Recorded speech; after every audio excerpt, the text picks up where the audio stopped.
Hello everyone, स्वागत आप सभी का आपके अपनी YouTube channel IT foundation classes में। तो गाइस, जैसा कि आप सभी को पता है, आईटी एग्जाम्स की शानदार तैयारी के लिए रेगुलर इस यूट्यूब चैनल के माध्यम से वीडियो लेक्चर्स आप सभी तक पहुंचाए जा रहे हैं। तो यदि आप लोग फर्स्ट टाइम हमारे इस यूट्यूब चैनल पे हैं तो इसे सब्सक्राइब करें, साथ ही साथ बेल आइकन के बटन को जरूर प्रेस करें ताकि आईटीआई से रिलेटेड सभी यूजफुल अपडेट्स, चाहे वो आईटीआई एग्जाम से रिलेटेड हो, आईटीआई रिजल्ट से रिलेटेड हो या फिर आईटीआई जॉब से रिलेटेड, सभी यूजफुल अपडेट्स के साथ साथ जो है आईटीआई एग्जाम्स की शानदार तैयारी के लिए वीडियो लेक्चर्स आप सभी तक पहुंच सके। तो गाइस, स्टार्ट करते हैं आज का वीडियो। आज के इस वीडियो में गाइस मैं डिस्कस करूंगा ITI fitter trade first year वाले स्टूडेंट्स के लिए जो है यहाँ पे ट्रेड थ्योरी का ओरिजिनल क्वेश्चन पेपर।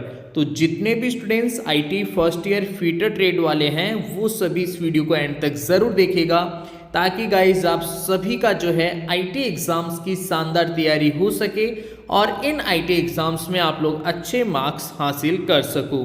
तो स्टूडेंट्स, स्टार्ट करते हैं आज का वीडियो। यहाँ पे देखिए फर्स्ट क्वेश्चन है, name the type of maintenance provides less down time in production. रखरखाव के प्रकार का नाम बताइए जो उत्पादन में कम डाउन टाइम प्रदान करता है। तो गाइस, जो कम डाउन टाइम प्रदान करता है वो रखरखाव जो है कहलाता है निवारक रखरखाव, प्रिवेंटिव मेंटेनेंस। इसलिए इसका राइट आंसर हो जाएगा ऑप्शन डी, प्रिवेंटिव मेंटेनेंस। बढ़ते हैं स्टूडेंट्स क्वेश्चन नंबर सेकंड की ओर। क्वेश्चन नंबर सेकंड है, टॉलरेंस किस ग्रेड की है। तो टॉलरेंस जो है वो मौलिक विचलन भी नहीं है, यूनिलेटरल टॉलरेंस भी नहीं होता, फंडामेंटल टॉलरेंस। टॉलरेंस किस ग्रेड की है, which is grade of tolerance. ठीक है, टॉलरेंस की ग्रेड जो है वो कौन सी, एक तरीके से तो फंडामेंटल टॉलरेंस होती है। कौन सी होती है गाइस, फंडामेंटल टॉलरेंस। याद रखिएगा, बार बार ये क्वेश्चन पूछा जाता है। तो राइट आंसर हो गया ऑप्शन सी। इसके बाद में देखिए नेक्स्ट क्वेश्चन है, ड्रिल बिट में ड्रिल का जो बिट है उसमें हेलिक्स कोण किस कोण से निर्धारित होता है। तो गाइस, उसको हम बोलते हैं रेक कोण। कौन सा कोण बोलेंगे, रेक कोण। राइट आंसर हो जाएगा ऑप्शन ए। इसके बाद में नेक्स्ट क्वेश्चन नंबर 4, इस टूल का नाम बताइए। अब देखो यार, डायग्राम ये बना हुआ है। अब आप सोच रहे होंगे दो डायग्राम क्यों बने हुए हैं। तो दो डायग्राम इसलिए बने हुए गाइस, एक तो जो इंग्लिश पैटर्न पे बेस्ड जो क्वेश्चन पेपर है इंग्लिश लैंग्वेज में उसके लिए, और एक हिंदी लैंग्वेज में जो क्वेश्चन पेपर है उसके लिए। इसलिए दो डायग्राम है, बाकी आपको देखना एक ही डायग्राम पे है। तो यहाँ पे ये देखिए सिंपल सा डायग्राम बना हुआ है और इस डायग्राम का जो है नाम आप लोगों को बताना है कि ये जो टूल है ये कौन सा है। तो गाइज, ये जो है स्टार व्हील ड्रेसर, क्या है, स्टार व्हील्स ड्रेसर। अगर आप लोगों ने थ्योरी में टूल्स वाला चैप्टर अच्छे से पढ़ा है तो इजीली आप लोग जो है इस क्वेश्चन का आंसर यहाँ पे दे सकते हो। राइट आंसर हो गया ऑप्शन बी। नेक्स्ट क्वेश्चन है, एक पक्ष के साथ एक सर्कल का मतलब है ये वाला वर्थ, ठीक है, कि चाप को बनाने के लिए किस स्टेक का उपयोग। इस वर्त का चाप जो है ये होता है, जैसे इतना सा पोर्शन हो गया, ये चाप हो गया, ठीक है, ये चाप हो गया। तो चाप को बनाने के लिए किस स्टेक का हम उपयोग करते हैं गाइस। वहाँ पे हम यूज में लेते हैं हाफ मून स्टेक। कौन सा स्टेक, हाफ मून स्टेक। कोई भी सर्किल है उसके चाप को बनाने के लिए half moon stake, option B इसका राइट आंसर होगा।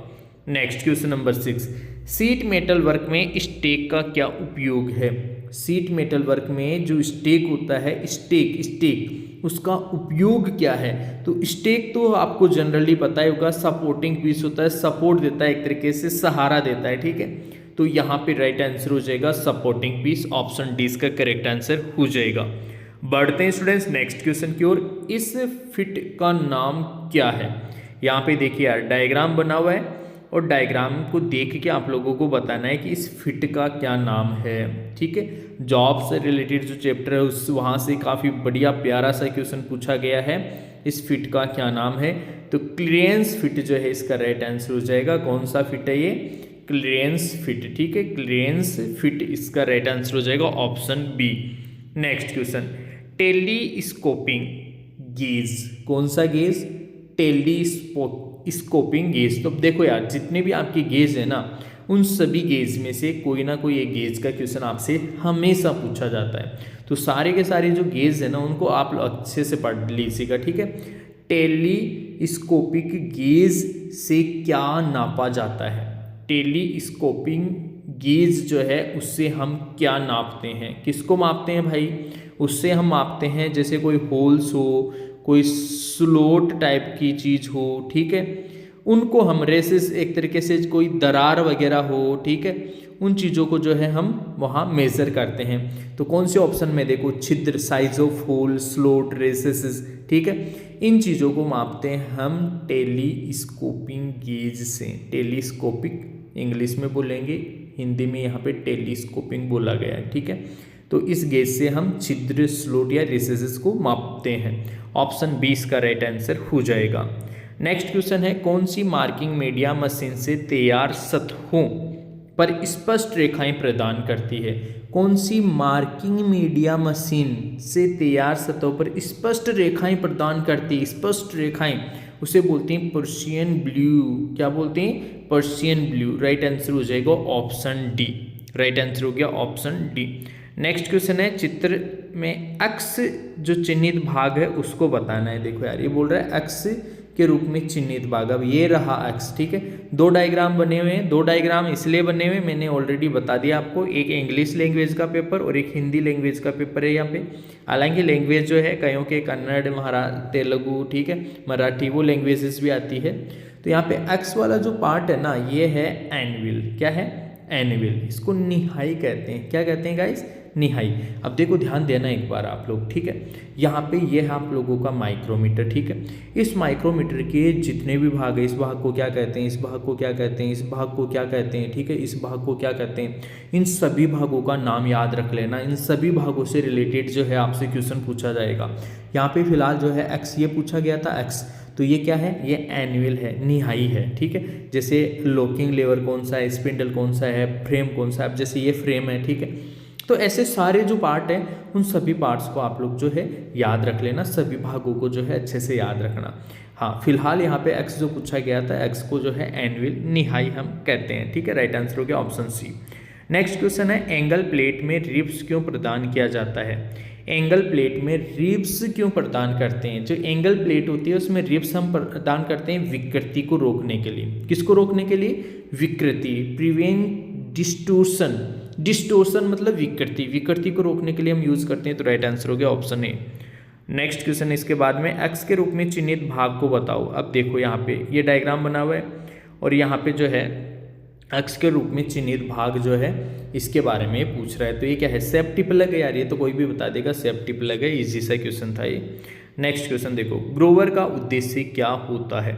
ग्रोवर जो है, what is the purpose of Grover, ठीक है। ग्रोवर यहाँ पे लिखा ग्रोवर एक्चुअल में। तो ग्रोवर का उद्देश्य क्या होता है? ग्रोवर का उद्देश्य होता है क्लोजिंग एंड लॉकिंग ऑफ सीम। सीम को क्लोज और लॉक करना, सीम को क्लोज और लॉक करना जो है यही कार्य होता है ग्रोवर का। राइट आंसर हो गया ऑप्शन बी।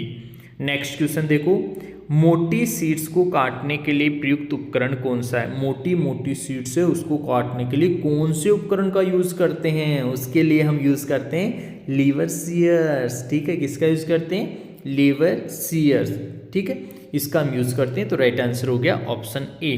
बढ़ते हैं गाइस नेक्स्ट क्वेश्चन की ओर। तत्काल जीवन रक्षक प्रक्रिया मतलब जो इमीडिएट लाइफ सेविंग जो है हम यूज में करते हैं, इमीडिएट लाइफ सेविंग, ठीक है, इमीडिएट लाइफ सेविंग प्रोसेसर, तत्काल जीवन रक्षक प्रक्रिया कौन सी है? तो तत्काल जीवन रक्षक प्रक्रिया, तो ये तो आपको पता है, प्राथमिक चिकित्सा है, ठीक है।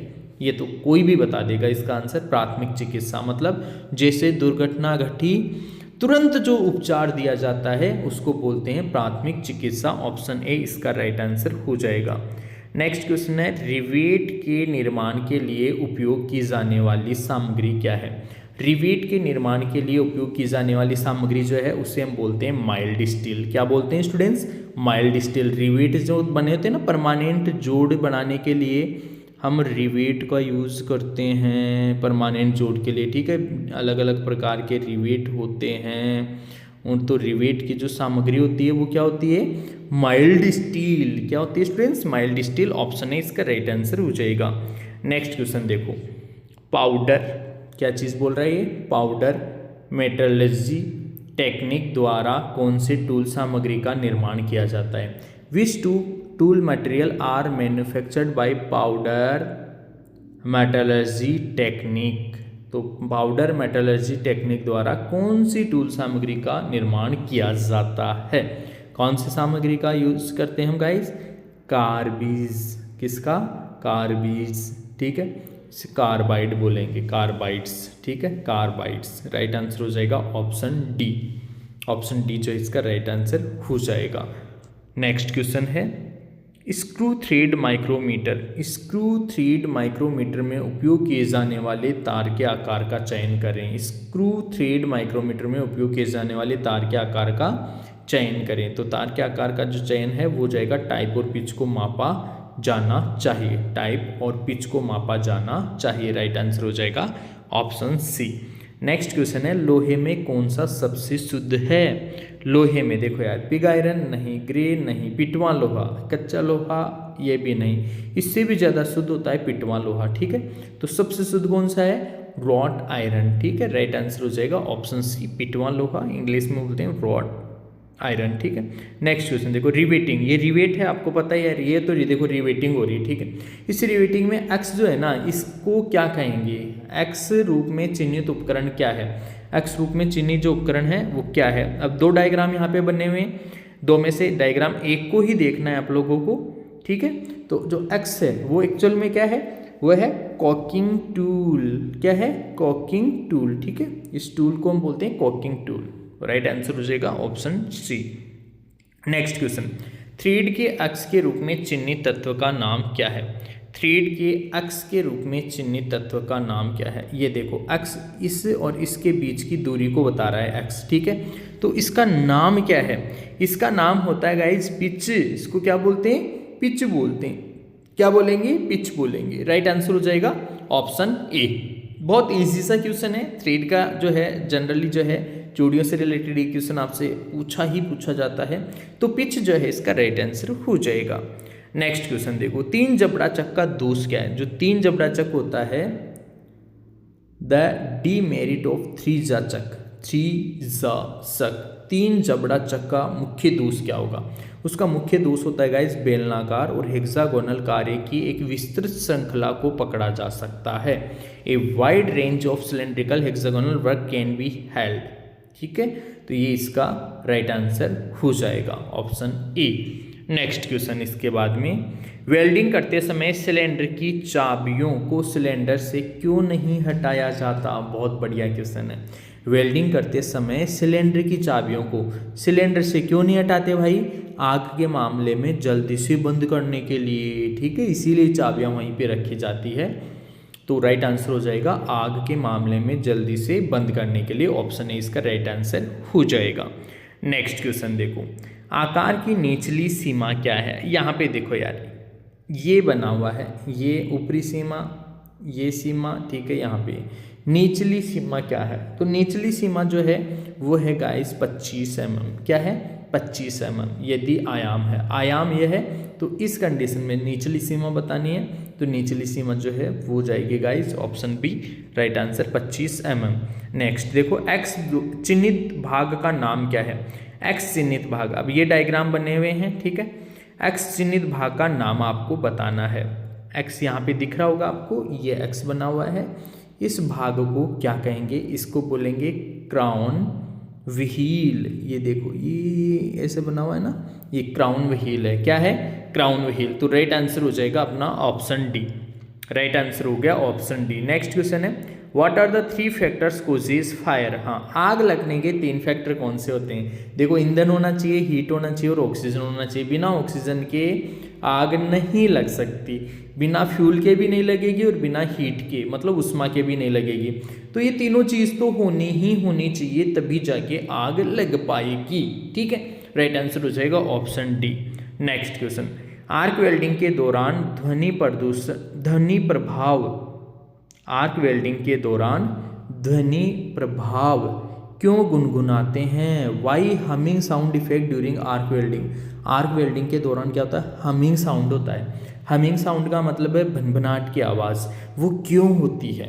तो वो इसलिए होती है लंबी चाप की लंबाई, long arc length. Long arc length के कारण जो है भनभनाट की आवाज़ होती है, long arc length. Right answer हो जाएगा ऑप्शन सी।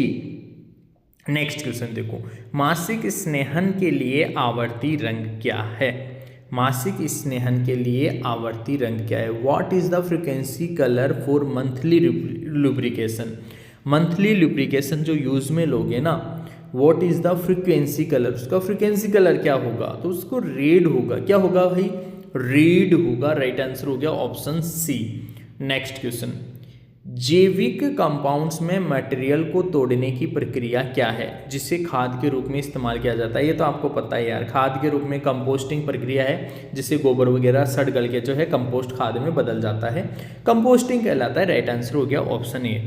नेक्स्ट क्वेश्चन, सतह के पास टूटे हुए स्टड को निकालने के लिए कौन सी विधि उपयुक्त है? सतह के पास टूटा हुआ स्टड है, टूटा हुआ कोई टुकड़ा फंसा हुआ रह गया, उसे अगर हमें निकालना है तो कौन सी विधि उपयुक्त है?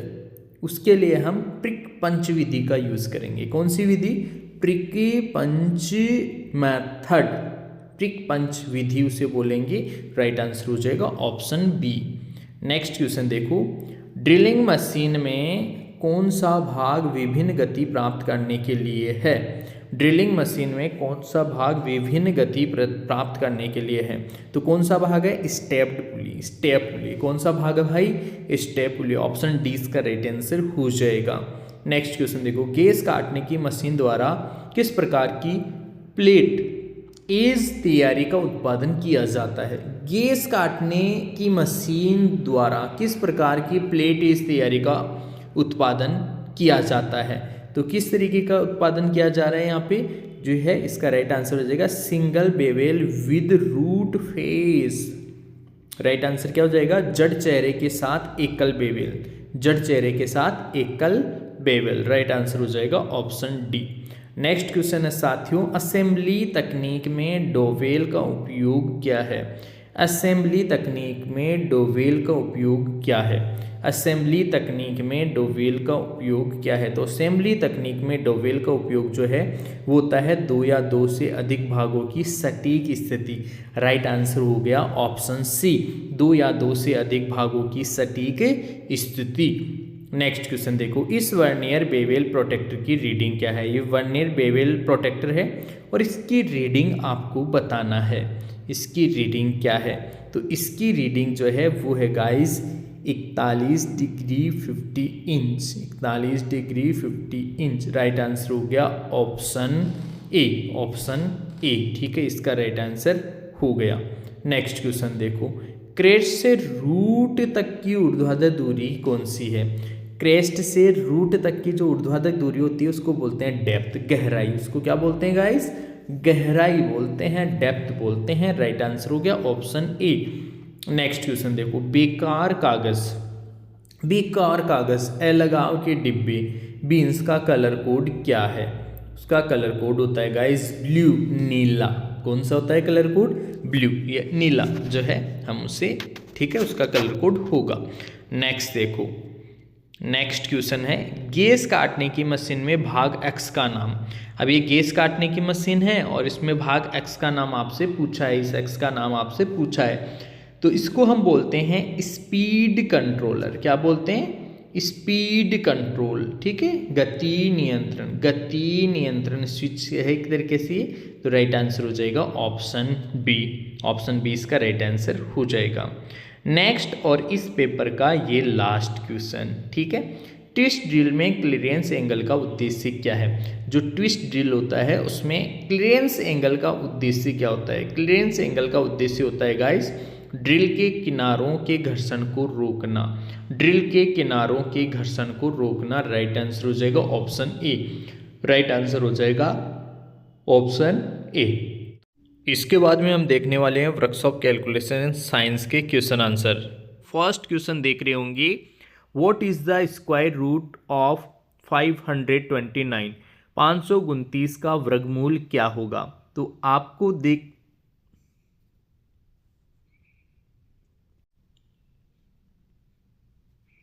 तो यहाँ पे देखिए फर्स्ट क्वेश्चन जो है वो है what is the square root of 529, 529 का वर्गमूल क्या है। तो 529 का वर्गमूल तो यार बहुत इजीली आप लोग फाइंड आउट कर सकते हो। 23 जो है वो 529 का वर्गमूल है। स्क्वायर रूट जो है वो कितना है 529 का 23।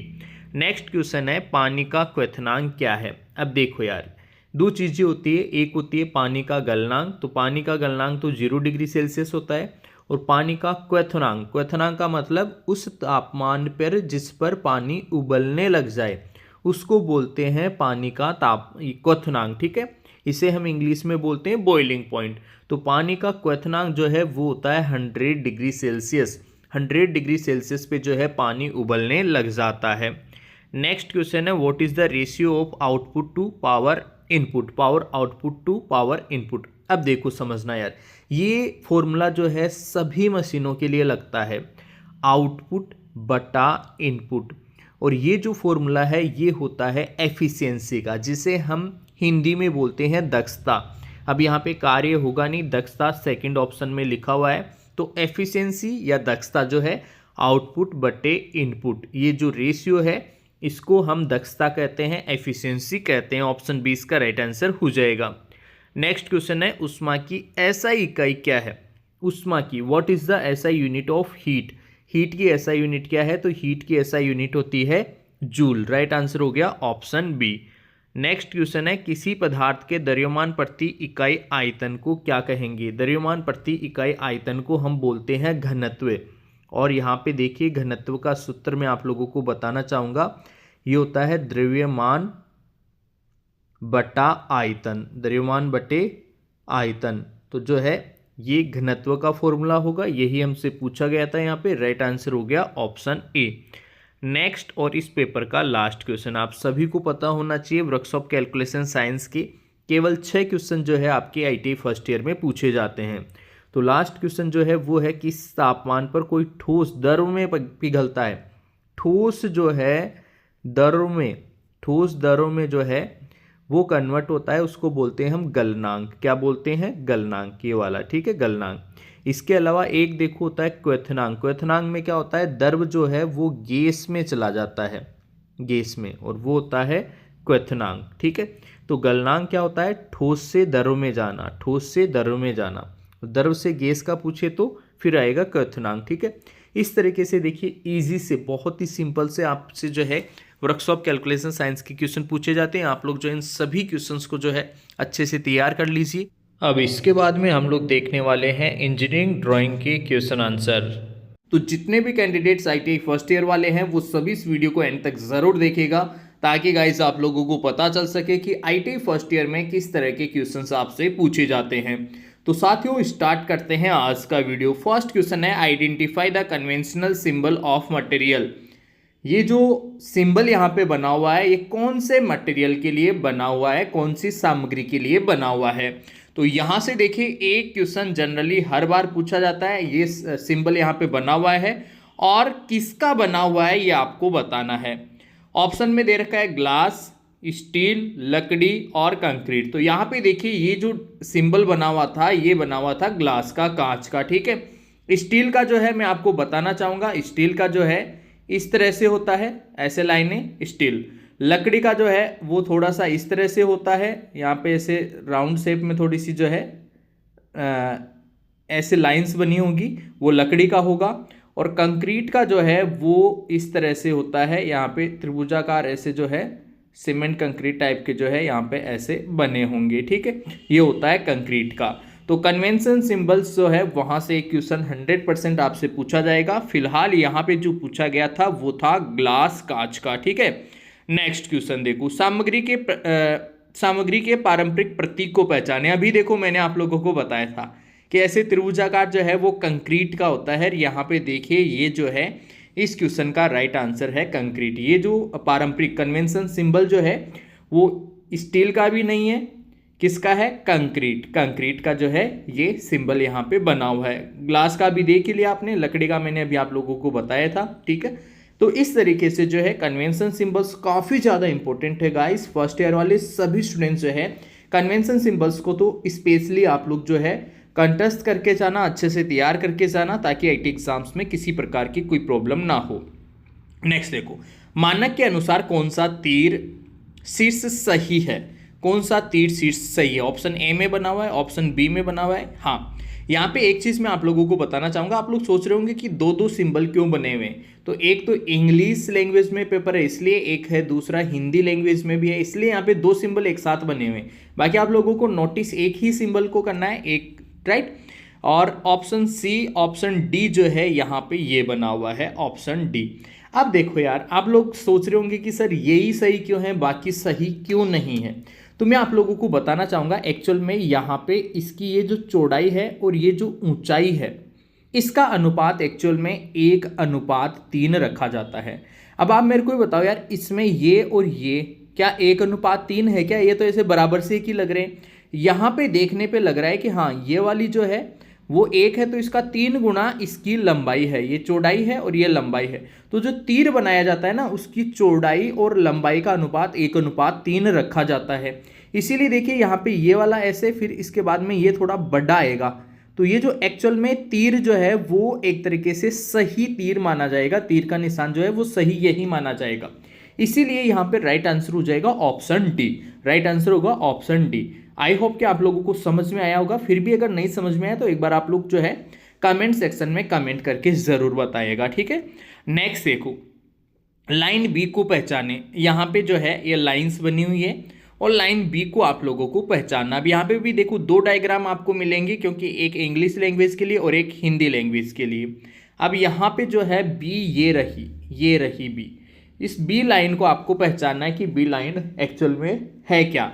तो यार देखो यार, ये जो लाइनें होती है ना, अब बी लाइन जो है वो यहाँ से लेकर यहाँ तक की दूरी को बता रही है, यहाँ से लेकर यहाँ तक की। और एक्चुअल में ये डिस्टेंस यहाँ से ये वाली और ये वाली, इसके बीच की जो डिस्टेंस है ना, इसको ये बी जो लाइन है ना, बी वाली लाइन जो है वो इसी को बता रही है, ठीक है। और इसको बोलते हैं हम डायमेंशन लाइन, ठीक है, आयाम रेखा। क्या बोलेंगे? आयाम रेखा। ऑप्शन ए जो है इसका राइट आंसर हो जाएगा।